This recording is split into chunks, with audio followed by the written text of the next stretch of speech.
So, hello aspirants, welcome to Telangana Socio-Economic Outlook, class number 3 by me, Veeruka Sharma. Previous two classes ki good response ఇచ్చారు. Thanks for your wonderful feedback. So, ఈ రోజు కూడా మనం overview chapter అయితే 13 pages మనకి chapter section 1 కంటే ముందున్నటువంటి overview అని ఏదైతే ఉందో మిగిలిన 7 సెక్షన్స్ యొక్క సమ్మరీ కలిపి మనకి ఈ ఓవర్వ్యూ అనే సెక్షన్లో ఉంటుంది. ఫస్ట్ క్లాస్లో సోషల్ ఎకనామిక్ అవుట్లుక్ ఎలా చదవాలి నేర్చుకున్నాం. వినండి వినండి. సెకండ్ చాప్టర్లో ఓవర్ వ్యూని స్టార్ట్ చేసాం మనం సెకండ్ క్లాస్లో. ఈరోజు థర్డ్ క్లాస్లో ఓవర్ వ్యూ చాప్టర్ని కంటిన్యూ చేస్తాం.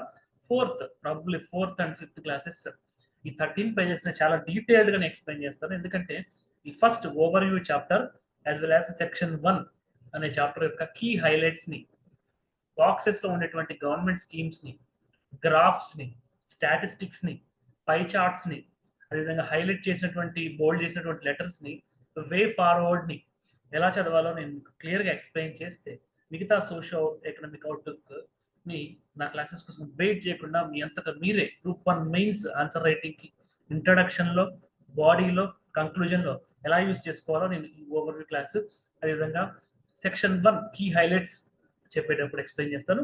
మీ అంతటా మీరు ఆటోమేటిక్గా చేసుకోవచ్చు, నో వరీస్. నేనైతే ఈ సిరీస్ ఖచ్చితంగా కంప్లీట్ చేస్తాను. గ్రూప్ 2, గ్రూప్ 3 ఆస్పిరెంట్స్ కూడా పై చార్ట్స్, ఫ్లో చార్ట్స్, బాక్సెస్లో ఉండేటువంటి స్టాటిస్టిక్స్ని, ట్రెండ్స్ని ఎలా గుర్తుపెట్టుకోవాలి, వే ఫార్వర్డ్ నుంచి ఫిలసాఫికల్గా, కాన్సెప్చువల్గా Telangana economy, geography, Telangana policies మీద బిట్స్ వచ్చినప్పుడు ఎలా ఎలిమినేట్ చేయాలి, ఈ విషయాలన్నీ కంప్లీట్ సిరీస్ అయితే నేను డిస్కస్ చేస్తాను. కాబట్టి ఓవర్వ్యూ క్లాస్కి 4-5 క్లాసెస్ బట్టి స్లో వెళ్తుంది అనేటువంటి పర్సెప్షన్ వద్దు.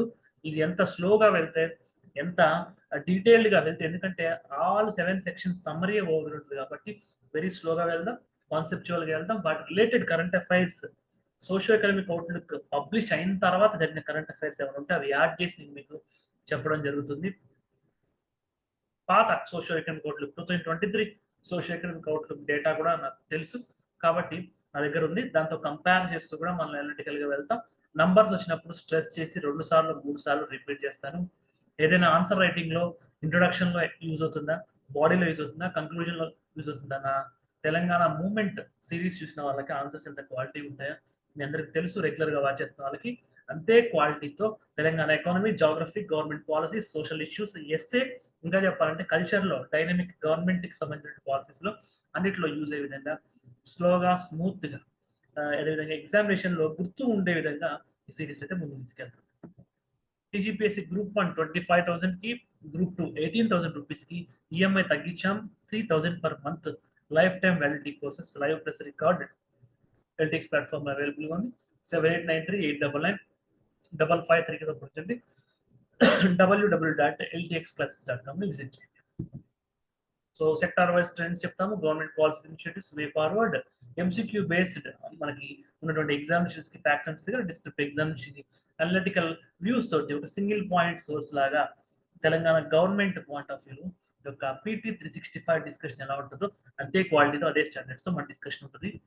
సో పబ్లిక్ ఫినాన్స్ ఈ ఓవర్వ్యూ చాప్టర్లో మనం పబ్లిక్ ఫినాన్స్ని మనం చూస్తుంటాం. పబ్లిక్ ఫినాన్స్ సో ప్రజా నిధి అని చెప్పి మనం యాజ్ ఇట్ ఈస్ ట్రాన్సాక్షన్ ద్వారా అర్థం కాదు. అంటే ప్రజల యొక్క డబ్బు ఏదైతే ఉందో దాన్ని మనం పబ్లిక్ ఫినాన్స్, గవర్నమెంట్ యొక్క ఎక్స్చెక్కర్, ప్రభుత్వ ఖజానాలో ఉన్నటువంటి ప్రజాధనాన్ని మనం పబ్లిక్ ఫినాన్స్ అంటాం. ఆ పబ్లిక్ ఫినాన్స్ ని గవర్నమెంట్ ఎలా మేనేజ్ చేస్తుంది అనేటువంటిది సోషల్ ఎకనామిక్ అవుట్లుక్ లో మనకు ఒక ఫిలసాఫికల్, టెక్నికల్ గా బడ్జెట్ లో అయితే సెక్టార్ వైజ్ గా అలొకేషన్స్ ఉంటుంది. సోషల్ ఎకనామిక్ అవుట్లుక్ లో గవర్నమెంట్ యొక్క ఉద్దేశం ఏంటి, ఏ సెక్టార్ కి ఏది, ఎందుకు అంత అలొకేషన్స్ ఇచ్చారు, ఎందుకు ఇంకొక సెక్టార్ కి అలా ఇచ్చారు, ఓవరాల్ గా physical status of state government in the 2020-24 year అనేటువంటి పబ్లిక్ ఫినాన్స్ అనేటువంటి సబ్ సెక్షన్ ద్వారా మనకు తెలుస్తుంది. Public finance, the government has allocated significant funds across various sectors for the financial year ahead 2024-25 కి మనకి different sectors కి నిధులు allocate చేయబడింది. 19,746 crore for agriculture to support farmers and enhance productivity. ఎక్కువ వర్క్ ఫోర్స్ 46-50% వర్క్ ఫోర్స్ ఇండియాలో అవ్వచ్చు, తెలంగాణ అవ్వచ్చు, agriculture మీద ఆధారపడి ఉన్నారు. సో వాళ్ళ ప్రొడక్టివిటీని పెంచుతూ ఫార్మర్స్ కి సపోర్టివ్ అగ్రికల్చర్ మీద పెట్టే ఇన్వెస్ట్మెంట్ పబ్లిక్ ఇన్వెస్ట్మెంట్, ఆ ఇన్వెస్ట్మెంట్ కేవలం రిటర్న్స్ ప్రాఫిట్ ఓరియంటెడ్ మాత్రమే కాదు, సపోర్ట్ టు ఫార్మర్స్ సపోర్ట్ ఇవ్వడం అనే వెల్ఫేర్ యాక్టివ్ యాంగిల్ తో పాటు ఎకనామిక్ డెవలప్మెంట్ కోసం ప్రొడక్టివిటీ పెరగాలి. ప్రొడక్టివిటీ పెరిగేటువంటి ఇనిషియేటివ్స్, ఫార్మర్స్ కి input subsidies, input income supports ఇవ్వడం, farmers loan waiver, of course ఇది ఫ్రీబీస్ కింద నెగిటివ్ ఆస్పెక్ట్ లో చూడగలిగితే, బట్ విషయస్ సైకిల్ ని ఆ యొక్క రైతుల యొక్క రుణాలు తీసుకోవడం, ఆ రుణాల కోసం రుణాలు కట్టడం కోసం మళ్ళీ రుణాలు తీసుకోవడం, ఇన్స్టిట్యూషనల్ డెట్ అనేటువంటి సైకిల్ నుంచి బయటికి వెళ్ళిపోయి ప్రైవేట్ మనీ లెండర్స్ దగ్గర తీసుకోవడము, ఎందుకంటే బ్యాంక్స్ కి తీర్చాలి, తీర్చకపోతే ఆస్తులు జప్తు అవుతాయి, ఇలాంటి ఒక విష వలయం నుంచి ఏదో ఒక చోట బ్రేక్ అయ్యాలి. కాబట్టి ఆ యొక్క యాంగిల్ లో మనం పాజిటివ్ గా తీసుకుంటే రైతు రుణమాఫీ కూడా అప్ టు సమ్ లిమిట్ ని మనం పాజిటివ్ ఆస్పెక్ట్ లో చూడొచ్చు. కాబట్టి agriculture support to farmers to enhance productivity అనేటువంటి తోటి 19,746 crores ని గవర్నమెంట్ ఇవ్వడం జరిగింది. 21,389 crores for education to improve infrastructure and ensure quality education. విద్య మరియు విద్యకి సంబంధించినటువంటి మౌలిక సదుపాయాలు పెంపొందించడానికి 21,389 కోట్లని కేటాయించడం జరిగింది. మనకి విద్య వైద్యం రెండు కళ్ళ లాంటివి. ఆ రెండు కళ్ళతో అన్నదాత యొక్క ఫ్యూచర్ ని మనం చూడాలి. So education, health, agriculture top 3 priorities. General గా మన వెల్ఫేర్ స్టేట్ ఆఫ్ గవర్నెన్స్ భారతదేశంలో ఫాలో అవుతున్నటువంటి 1950s నుంచి సోషలిస్టిక్ డెమోక్రటిక్ వాల్యూస్ తో మనం గవర్నమెంట్ ఫంక్షనింగ్ అవుతుంది. కాబట్టి అగ్రికల్చర్ కి, ఎడ్యుకేషన్ కి, మెడికల్ కి టాప్ 3 ప్రియారిటీస్ ఇస్తాము. సో ఎడ్యుకేషన్ కి 21,389 crores ఇస్తే, మెడికల్ కి మనకి మెడికల్ అండ్ హెల్త్ కి 11,500 crores ని అలొకేట్ చేయడం జరిగింది వాటి యొక్క సర్వీసెస్ ని ఇంప్రూవ్ చేయడానికి. సో అగ్రికల్చర్ తో పాటు అగ్రికల్చర్ కి రిలేటెడ్ సోషల్ ఇన్ఫ్రాస్ట్రక్చర్ అని చెప్పి కూడా అనుకోవచ్చు. సో ఇరిగేషన్ ఫెసిలిటీస్, నీటి పారుదల సదుపాయాలు ఏదైతే ఉంటాయో అది అగ్రికల్చర్ యొక్క ప్రొడక్టివిటీని, ఎక్కువ ల్యాండ్ ని. సో కేసీఆర్ గారి స్పీచెస్ లో తెలంగాణలో ఇంకో 1 కోటి ఎకరాల మాగాని చేయాలి, ఇలాంటి పదజాలం మనం వింటూ ఉంటాం. సో 1 కోటి ఎకరాలు మాగాని చేయాలంటే ఆ 1 కోటి ఎకరాలకి ఇరిగేషన్ ఫెసిలిటీస్ అనేటువంటి అవసరం. కాబట్టి ప్రీవియస్ గవర్నమెంట్, ఈ గవర్నమెంట్ కూడా ఓటాన్ అకౌంట్ బడ్జెట్ లో వచ్చు, జూలై 2024 లో ఉన్నటువంటి ఫుల్ బడ్జెట్ లో వచ్చి ఇరిగేషన్ కి ఎక్కువ కేటాయింపు ఇచ్చారు. 28,024 28,024 కోట్ల రూపాయలని ఇరిగేషన్ కి ఇచ్చారు. ఫుల్ బడ్జెట్ జూలై 2024 లో అది 30,000 crores ని క్రాస్ అయింది. Rupees 16,825 crores for Transco and discoms to strengthen energy infrastructure. ఇక్కడ ట్రాన్స్కో అండ్ డిస్కమ్స్ కి మనకి ఇన్కమ్ ని ఇంజెక్ట్ చేయడం ద్వారా ఇక్కడ 2 థింగ్స్. ఒకటి, ఎనర్జీ ఇన్ఫ్రాస్ట్రక్చర్ ని ఎన్హాన్స్ చేయడమే కాదు, ఇండైరెక్ట్ గా అగ్రికల్చర్ ప్రొడక్టివిటీకి ఎలక్ట్రిసిటీ అవసరం, ఇరిగేషన్ నీళ్ళు ఎంత అవసరమో కరెంట్. సో భూగర్భ జలాలు అవ్వచ్చు, ఉపరితల జలాలు అవ్వచ్చు, ఆ నీళ్ళు అక్కడ ఉంటామో ఆ నీళ్ళని తోడడానికి మోటార్స్, ఈ మోటార్ పంపులు పనిచేయాలంటే మనకు కరెంటు కావాలి. సో కరెంట్, నీళ్లు, విద్యుత్ మరియు నీటిపారుదల సదుపాయాలు అగ్రికల్చర్ ని పుల్ చేసేటువంటి ఒక పుల్ ఫ్యాక్టర్స్ గా మనం చూస్తాం. Push factors or pull factors గా, పుష్ ఫ్యాక్టర్స్ అని చెప్పి అనుకోవచ్చు. అగ్రికల్చర్ పుష్ ఫ్యాక్టర్స్ గా, ఇన్పుట్ సపోర్ట్ గా మనకి irrigation as well as electricity అనేటువంటి ఉంటాయి.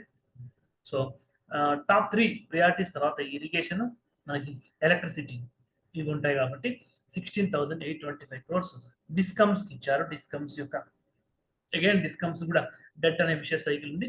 వాటికి కూడా గవర్నమెంట్ యొక్క ఇన్కమ్ సపోర్ట్ అవసరం ఉంటుంది, ఇంజెక్ట్ చేయాల్సిన అవసరం ఉంటుంది. 40,080 crores for panchayat raj and rural development to enhance rural infrastructure and livelihood. So panchayat raj కూడా ఓటాన్ అకౌంట్ బడ్జెట్ తో పాటు ఫుల్ బడ్జెట్ లో కూడా టాప్ ప్రియారిటీ ఇవ్వడం జరిగింది. సో అగైన్ మళ్ళీ పంచాయతీ రాజ్ అంటే అగ్రికల్చర్ తోటి లింక్ ఉంటుంది. దేశ జనాభాలో మనకి దాదాపు మోర్ దెన్ 50%, మనకి 60%, నియర్లీ 60% పల్లెల్లో ఉంటాం. ఆ పల్లెల్లో ఉండే వాళ్ళ ప్రధాన వృత్తి ప్రైమరీ సెక్టార్, అందులో especially agriculture and allied sectors. So irrigation facilities ని ఇంప్రూవ్ చేసిన, డిస్కమ్స్ ని వాటి యొక్క డిస్కమ్స్ యొక్క ఫిజికల్ హెల్త్ ని ఇంప్రూవ్ చేసిన, అదేవిధంగా పంచాయతీ రాజ్ ని డెవలప్మెంట్ చేసిన, నాబార్డ్ నిధులతో అవ్వచ్చు, ఇతర గ్రాంట్స్ అండ్ ఎయిడ్స్ తో అవ్వచ్చు, బడ్జెటరీ అలొకేషన్స్ తో అవ్వచ్చు, ఆఫ్ బడ్జెట్ బారోయింగ్స్ తో అవ్వచ్చు, ఈ సెక్టార్స్ మీద ఎంత పెట్టినా maximum number of people work force ఎవరైతే ఉన్నారో ఇన్ఫార్మల్ సెక్టార్లో ఎస్పెషల్లీ అగ్రికల్చర్లో ఉన్నటువంటి రైతులకి ఇండైరెక్ట్ గా సపోర్ట్ అవుతుంది, వాళ్ళకి ఇన్కమ్స్ ఎన్హాన్స్ అవుతాయి, మన యొక్క ఫుడ్ గ్రెయిన్స్ యొక్క ప్రొడక్టివిటీ, అగ్రికల్చర్ ప్రోడక్ట్స్ ప్రొడక్టివిటీ పెరుగుతుంది, రూరల్ ఎకానమీ పెరుగుతుంది. రూరల్ ఎకానమీ పెరిగినప్పుడు రూరల్ కన్జంప్షన్ పెరుగుతుంది.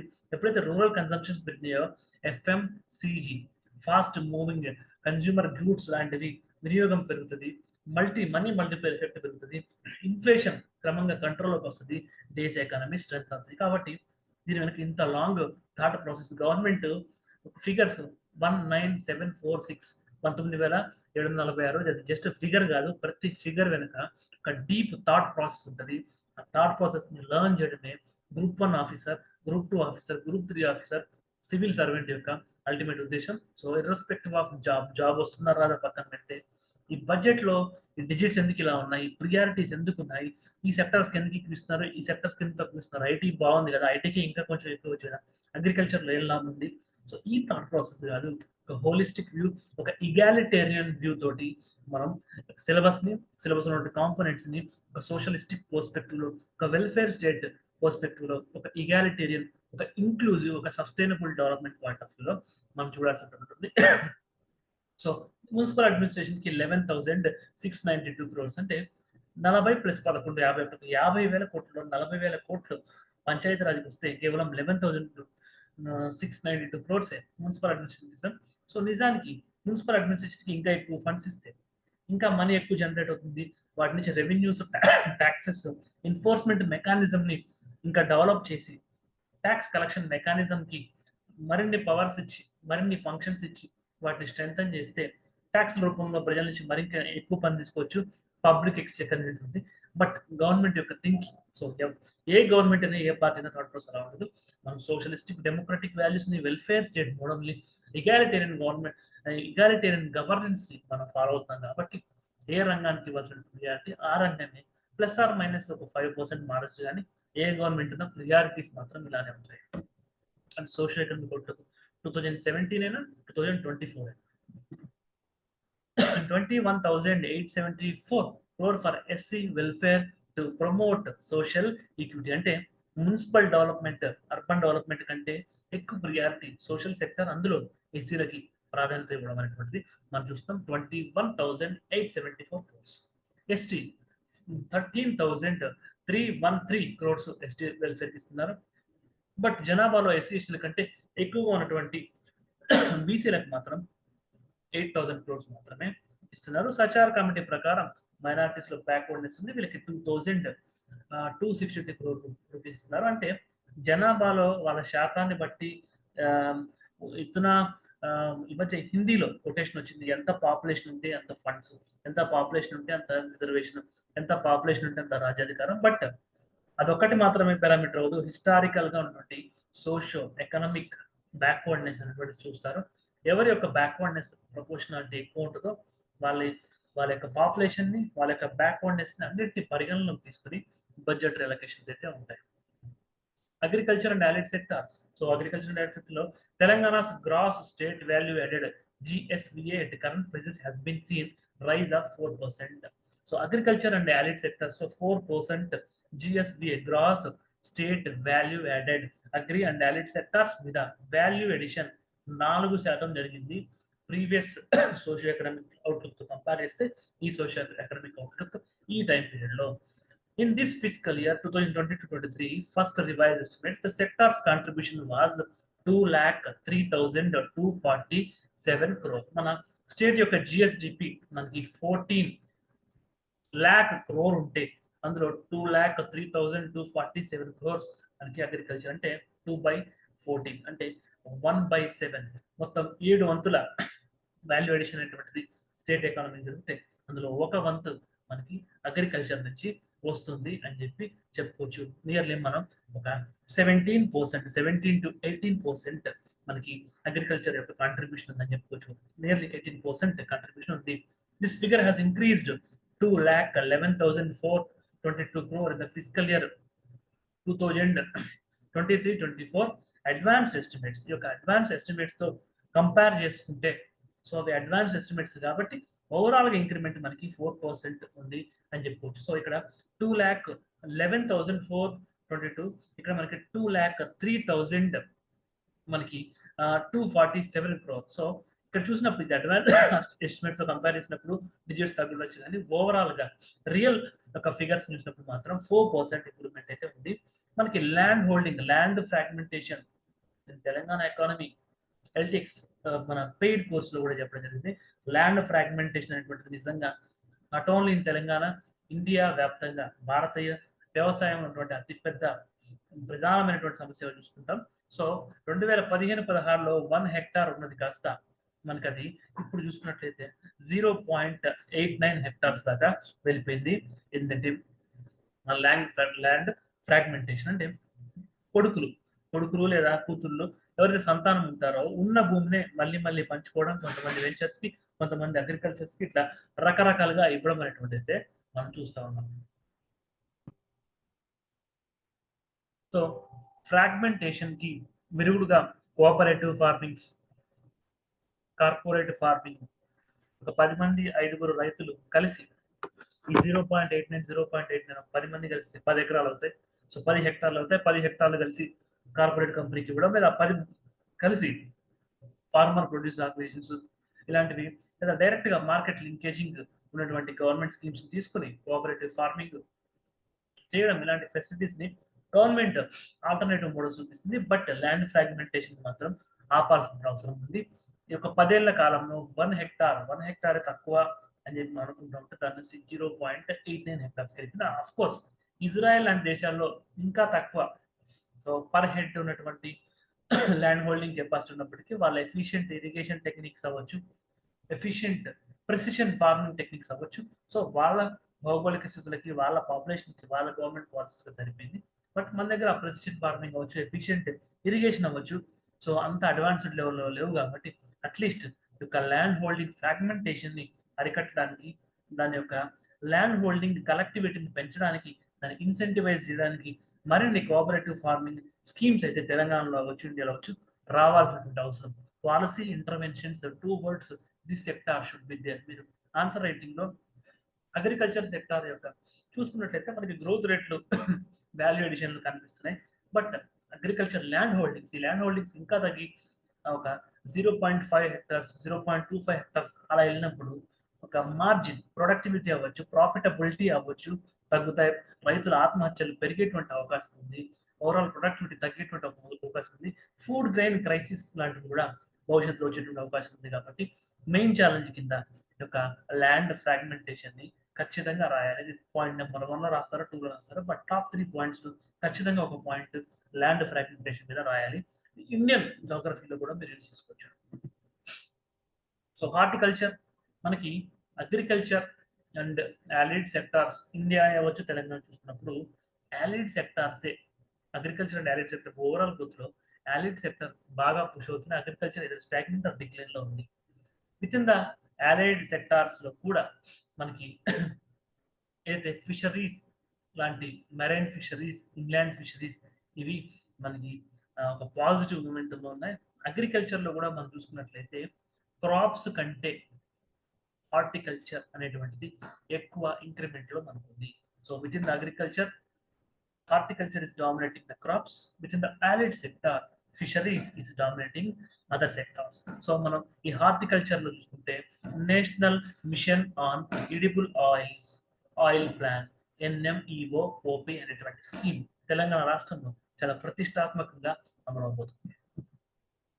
Telangana aims to cover 1 lakh acre in 2024-25 under NMEO-OP scheme with a budget of 348.81 crore.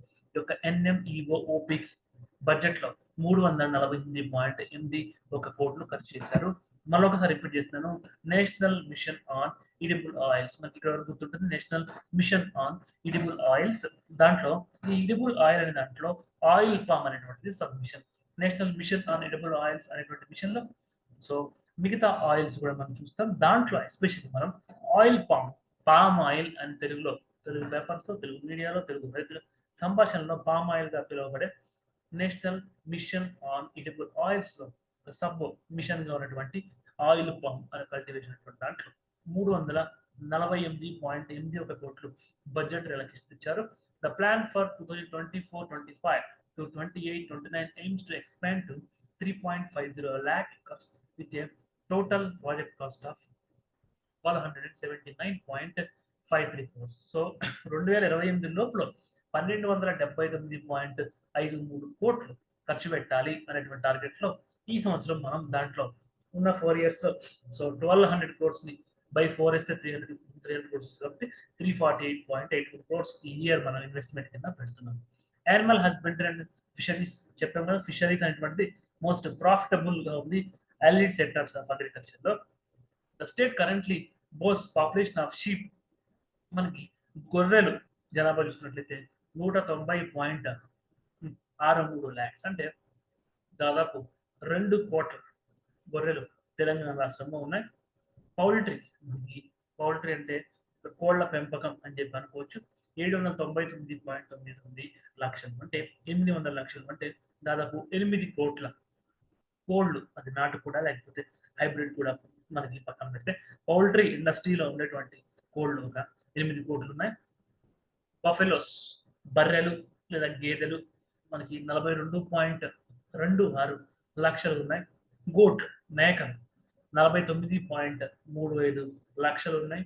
Cattle అంటే ఇక్కడ మనకి ఆవు అవ్వచ్చు లేకపోతే ఎద్దు అవ్వచ్చు, ఇవన్నీ 42.31 ల్యాక్ ఉన్నాయి. పిక్స్, పందులు మనకి 1.78 lakhs. పందులు ఎన్ని ఉన్నాయి, కోళ్ళు ఎన్ని ఉన్నాయి, లేకపోతే బర్రెలు ఎన్ని ఉన్నాయి, లేకపోతే గొర్రెలు ఎన్ని ఉన్నాయి, ఇవన్నీ అవసరమా సార్ అంటే ఎస్ అవసరమే. మ్యాచ్ ద ఫాలోయింగ్ లో ఇచ్చినప్పుడు మీకు అవసరమా అని అంత క్వశ్చన్ ఉంటే కనీసం హైయెస్ట్ పాపులేషన్ మనకి పౌల్ట్రీ ఉంటుంది, అది 8 crore లేదా 799.99 crores. దాని తర్వాత షీప్స్ మనకి సైజ్ వైజ్ గా చూసుకుంటూ పోయినా మనకు అర్థమవుతుంది. షీప్స్ 190.63 lakh లేదా 2 crores ఉంది అనుకోవచ్చు. దాని తర్వాత మనకి గోట్స్, షీప్ కంటే కొంచెం పెద్దది లేదా కొంచెం మనకి కనిపించేది గోట్స్ 49.35. దానికంటే మనకి కొంచెం మనకి క్యాటిల్, ఆవులు లేదా గేదెలు 42.31. ఆవులు గేదెలతో ఈక్వల్ గా మనకి బర్రెలు కనిపిస్తూ ఉంటే 42.26. సో పిగ్స్, అది వాటి యొక్క సంఖ్య లిమిటెడ్, ఎందుకంటే Pig consumption, poor consumption western countries తో పోలిస్తే ఇండియా లాంటి కంట్రీస్ లో తక్కువ, కొన్ని సెక్షన్ ఆఫ్ పీపుల్ తింటారు కాబట్టి దాని యొక్క పిగ్ కన్సంప్షన్ లేదా పిగ్ రిలేటెడ్ అవుట్పుట్స్ ని కన్జ్యూమ్ చేసే తక్కువ ఉంటారు కాబట్టి 1.78 lakhs. For the fiscal year 2022-23, the per capita availability of eggs was 392.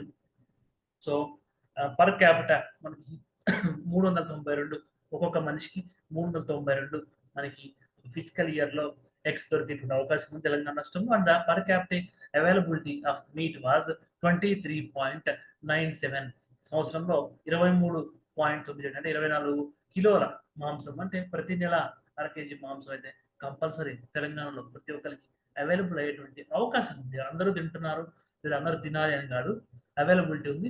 Meet per capita availability 23.97 kilograms, eggs 392.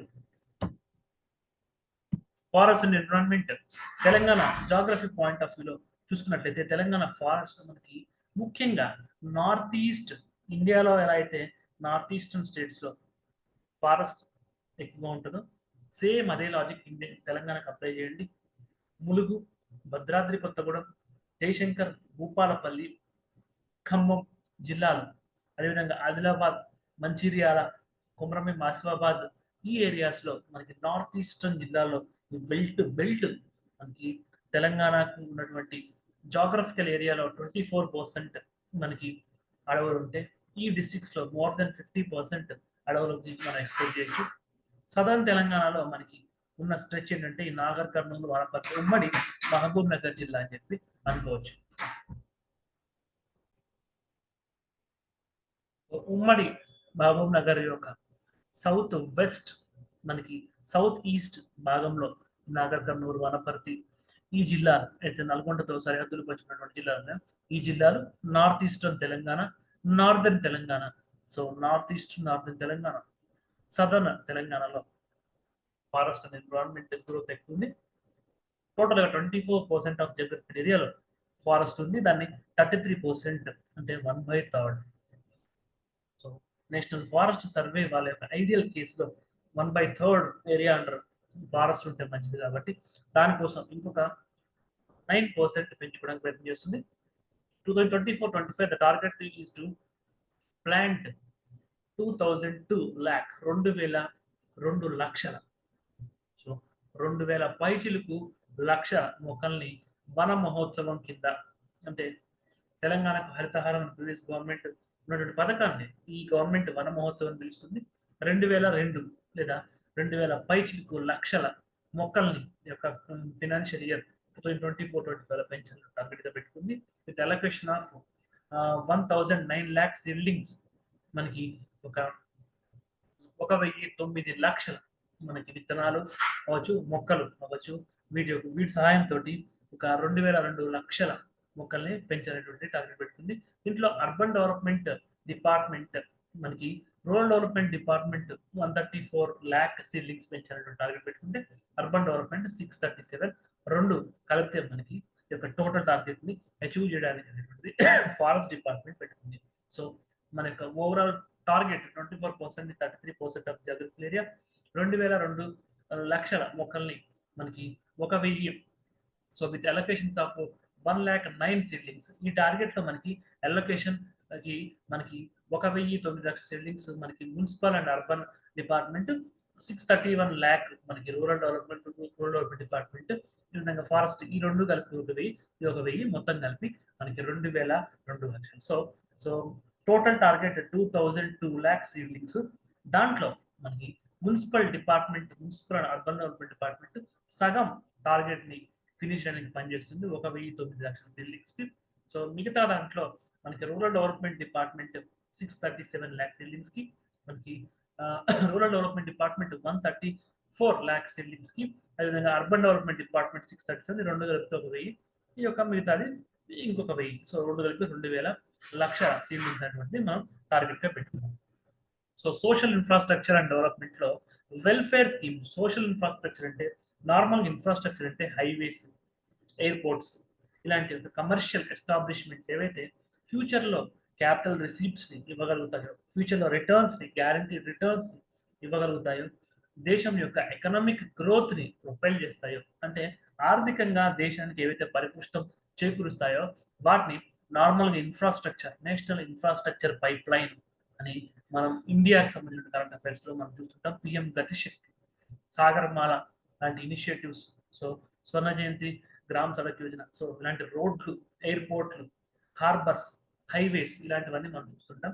Social infrastructure అంటే వ్యక్తులలో అంటే సమాజంలో ఎవరైతే ఇంకా చెప్పాలంటే బడుగు బలహీన వర్గాలు ఎవరైతే ఉంటారో వాళ్ళ అభివృద్ధి కోసం తోడ్పడేదే social infrastructure.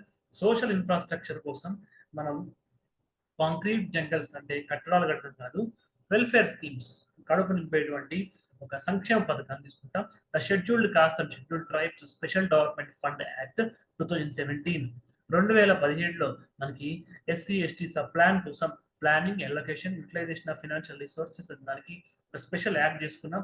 SC and ST special development fund కోసం ఒక యాక్ట్ ని క్రియేట్ చేసుకున్నాం. దానికి 2023 ఫినాన్షియల్ ఇయర్ లో మనకి ఎస్సీ స్పెషల్ డెవలప్మెంట్ ఫండ్ కింద 36,750.48 కోట్లు, ఇది 23.03% ఆఫ్ స్టేట్ ప్రగతి పద్దు అవుట్లేదు. స్టేట్ యొక్క డెవలప్మెంట్ ఫండ్ ఏదైతే ఉందో దాంట్లో 23.03% నిధులు అంటే మనకి 36,750.48 కోట్లు ఎస్సీ డెవలప్మెంట్ కోసం స్పెషల్ ఫండ్ మనకి ఇవ్వడం జరిగింది. సో ఆఫ్ దిస్ దాంట్లో 14,648.94 crore was spent on development initiatives for scheduled castes. వాటిలో అభివృద్ధికి సంబంధించిన వాటిలో 14,648.94 మిగతా వాటిని సంక్షేమం కోసం వాడినట్టుగా మనం భావించాలి. Similarly the ST special development fund SDF received 15,232.62 crore accounting for 9.45% of the total state pragati paddu outlay with rupees 10,398.96 crore spent towards the development of the scheduled tribes. Scheduled tribes కోసం మనకి scheduled cost అంటే ఎస్సీలు, మాలా మాదిగలు ముఖ్యంగా చెప్పుకోవాలంటే మాలా మాదిగ సామాజిక వర్గాలు వారి కోసం 36,750.48 కోట్లు కేటాయిస్తే ఎస్టీల కోసం 15,232. ఎస్టీల్లో తెలంగాణలో ముఖ్యమైనటువంటి అంటే వీళ్ళిద్దరే అని కాదు, ముఖ్యంగా లంబాడి కోయ లేదా బంజారాలు కోయలు వీళ్ళకి 15,232.62 కోట్లు ఎలకట్ చేశారు. ఇది మొత్తం యొక్క స్టేట్ ప్రగతి పద్దు. ఎస్సీలకి ప్రగతి పద్దులో 23.303% వాటా ఇస్తే ఎస్టీలకి 9.45% వాటా ఇచ్చాము. దీంట్లో ఇచ్చినటువంటి 15,000 కోట్లలో 10,398 కోట్లు డెవలప్మెంట్ కింద ఖర్చు చేయడం జరిగింది. The government is offering, so SC ఎస్టీలు మాత్రం అది సోషల్ గా అంటే కుల పరంగా చూసుకున్నట్లయితే అణగారిన వర్గాల ఎస్సీ ఎస్టీలు, జెండర్ పరంగా చూసుకున్నప్పుడు ఉమెన్, ట్రాన్స్జెండర్స్, ఏజ్ పరంగా చూసుకున్నప్పుడు చిల్డ్రన్ అండ్ ఎల్డర్స్ వీళ్ళు మనకి వనరబుల్ సెక్షన్స్ కిందకి వస్తారు సోషల్ ఇష్యూస్ లో. సో ఉమెన్ జెండర్ పరంగా చూసినప్పుడు సోషల్లీ బ్యాక్వర్డ్ ఉన్నటువంటి ఉమెన్ కి బాల్య వివాహాన్ని అరికట్టడానికి, సో చైల్డ్ మ్యారేజెస్ ని ఎరాడికేట్ చేయడానికి, డౌరీ హెరాస్మెంట్ ని ఎరాడికేట్ చేయడానికి, పేరెంట్స్ యొక్క సూసైడ్స్ లేదా ఇండెప్టెడ్నెస్ పెళ్లి కోసం అప్పు చేసి ఒక డెట్ అనేటువంటి విషయ సైకిల్ నుంచి పేరెంట్స్ ని కాపాడడానికి, గర్ల్స్ యొక్క లివింగ్ స్టాండర్డ్స్ ని పెంచడానికి, ఎందుకంటే వివాహం సమయంలో ఇస్తున్నటువంటి ఈ డబ్బు ప్రభుత్వమే వాళ్ళకి కట్న కానుకలు లేదా కట్న కానుకలు అనేటువంటి వర్డ్ని మనం యూజ్ చేయం. ఇక్కడ మహిళల యొక్క గౌరవాన్ని అత్తగారింట్లో నిలబెట్టే విధంగా ప్రభుత్వమే ఒక పెద్దన్న పాత్ర తీసుకొని మనకి 1,116,000 రూపాయలు మనకి కళ్యాణ లక్ష్మి లేదా షాదీ ముబారక్ అనే పథకం కింద మెజారిటీ వచ్చినటువంటి మహిళకి అంటే 18 సంవత్సరాలు నిండినటువంటి మహిళలకి ఇవ్వడం జరుగుతుంది. 2023-24 ప్రాంతంలో మనకి 236.67 కోట్లు యొక్క పథకం కింద మనకి ఖర్చు చేయడం జరిగింది. దాని కింద మనకి 1,00,000 రూపాయలు కాబట్టి జస్ట్ దీనికి డాట్ తీసేస్తే వచ్చే వాళ్ళ బెనిఫిషియర్స్ 23,636 మంది ఎస్సీలు, 177.38 కోట్లు మనకి 17,000 మంది ఎస్టీ అమ్మాయిలకి, 23,000 మంది ఎస్సీ అమ్మాయిలకి, మనకి 83,067 మంది ఎకనామికల్లీ బ్యాక్వర్డ్ సెక్షన్ సంబంధించిన అమ్మాయిలకి, మనకి బీసీ అమ్మాయిలకి, అదేవిధంగా 41,858 మంది మైనారిటీ అమ్మాయిలకి యొక్క పథకం కింద మళ్ళీ రిపీట్ చేస్తున్నాము. ఎస్సీ అమ్మాయిలు 23,636 మంది, ఎస్టీ అమ్మాయిలు 17,517 మంది అమ్మాయిలు. సో బీసీలు మనకి ఈబీసీలు లేదా ఎకనామికల్లీ బ్యాక్వర్డ్ క్యాస్ట్ అంటే బీసీలు, ఈబీసీలు అంటే అగ్రవర్ణాలు అన్నట్టు పేదలు, వాళ్ళు 83,067 మంది, మైనారిటీ అమ్మాయిలు 41,000 మంది, 41,850 మంది యొక్క ఫ్యామిలీస్ యొక్క కళ్యాణ లక్ష్మి లేదా షాదీ ముబారక్ అనేటువంటి పథకం కింద బెనిఫిషియరీస్గా ఉండడం జరిగింది. Have any doubts with respect to this particular theme? Feel free to mail me at kancharma9@gmail.com.